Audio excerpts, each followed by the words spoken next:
Hello friends, welcome to அம்மாஸ் recipe. இன்றைக்கி நம்ம mutton குழம்பு ப்ளஸ் மட்டன் வறுவல் எப்படி பண்ணுறதுன்னு பார்க்கலாம். இதுக்கு முதல்ல நம்ம இஞ்சி பூண்டு பேஸ்ட் ரெடி பண்ணிடலாம். 7 பல் பூண்டு, 1 இன்ச் இஞ்சி நல்லா மையாக அரைச்சி எடுத்து வச்சுக்கோங்க. இப்போ ஒரு பேனில் 1 டீஸ்பூன் எண்ணெய் சேர்த்துக்கோங்க. எண்ணெய் சூடானதுக்கப்புறமா அதில் நம்ம 2 டீஸ்பூன் சோம்பு சேர்த்துடலாம். இதில் 1 இன்ச் பட்டை,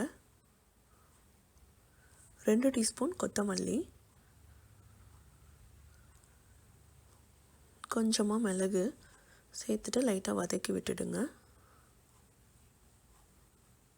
இப்போது இதில் கொஞ்சம் கருவேப்பிலை, சின்ன வெங்காயம் 15 சின்ன வெங்காயம் சேர்த்துருக்கேன். இதையும் நல்லா வதக்கி விடுங்க. இப்போ காரத்துக்கு நான் 4 வரமிளகாய் சேர்த்துருக்கேன். இப்போ இது எல்லாத்தையும் சேர்த்து நல்லா வதக்கிடலாம். இப்போது இது நல்லா ஆறுனதுக்கப்புறமா நம்ம மிக்ஸி ஜாருக்கு மாற்றிடலாம். இப்போ இதில் நான் வீட்டிலையே ரெடி பண்ண கறி மசால் சேர்த்துருக்கேன். 4 டேபிள் ஸ்பூன் சேர்த்துட்டு இந்த மாதிரி நல்லா மையாக அரைச்சி எடுத்து வச்சுக்கோங்க.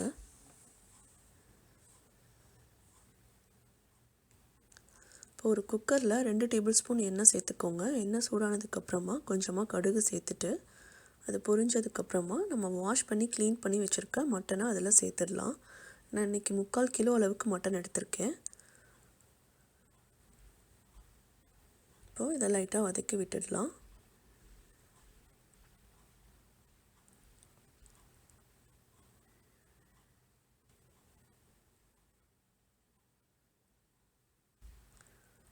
இப்போது இதில் நம்ம ரெடி பண்ணி வச்சுருக்க இஞ்சி பூண்டு பேஸ்ட்டை சேர்த்துடுங்க. அதில் 1 டீஸ்பூன் அளவுக்கு நம்ம எடுத்து வச்சுக்கலாம் மட்டன் வறுவலுக்காக.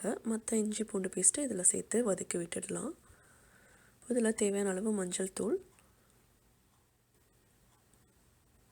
தேவையான அளவு உப்பும் சேர்த்துட்டு இதை நல்லா வதக்கிடலாம். இப்போ நம்ம இன்னும் தண்ணி சேர்க்கலை. மட்டன்லேயே இருந்து தண்ணி இந்த மாதிரி நல்லா வெந்துட்டு இருக்கு. இந்த டைமில் நம்ம அரைச்சி வச்சுருக்கிற மசாலாவை இதில் சேர்த்துடலாம். இந்த மசாலாலையும் ஒரு 2 டேபிள் ஸ்பூன் அளவுக்கு நீங்கள் எடுத்து வச்சுக்கோங்க. அதை நம்ம மட்டன் வறுவலுக்கு யூஸ் பண்ணிக்கலாம். இப்போ இதை நல்லா மிக்ஸ் பண்ணி விட்டுட்டு நம்ம தேவையான அளவு தண்ணி இதில் சேர்த்துட்டு நம்ம இப்போ வேக வைக்கணும். நான் இன்றைக்கி குக்கரில் ஒரு 8 விசில் விட போகிறேன். அப்போ தான் மட்டன் நல்லா சாஃப்டாக வெந்து வரும். இப்போ தண்ணி சேர்த்தாச்சு.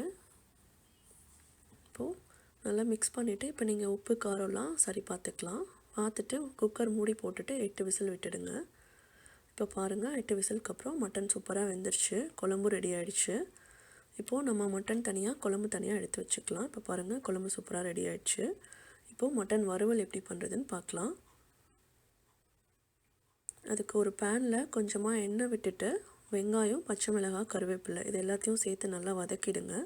இப்போது அதில் நம்ம எடுத்து வச்சுருக்க இஞ்சி பூண்டு பேஸ்ட்டு, கறி மசால் ரெண்டையும் சேர்த்து நல்லா வதக்கிட்டு நம்ம வேக வச்சுருக்க மட்டனையும் சேர்த்து அதில் போட்டுடலாம். இப்போது எல்லாத்தையும் நல்லா சேர்த்து மிக்ஸ் பண்ணி விடுங்க. இப்போ இதுக்கு தேவையான அளவு உப்பு சேர்த்துக்கோங்க.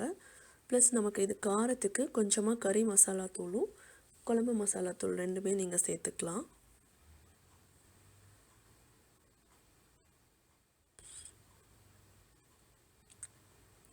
இப்போது மசாலா சேர்த்தாச்சு. இதையும் சேர்த்து நல்லா வதக்கி விடுங்க.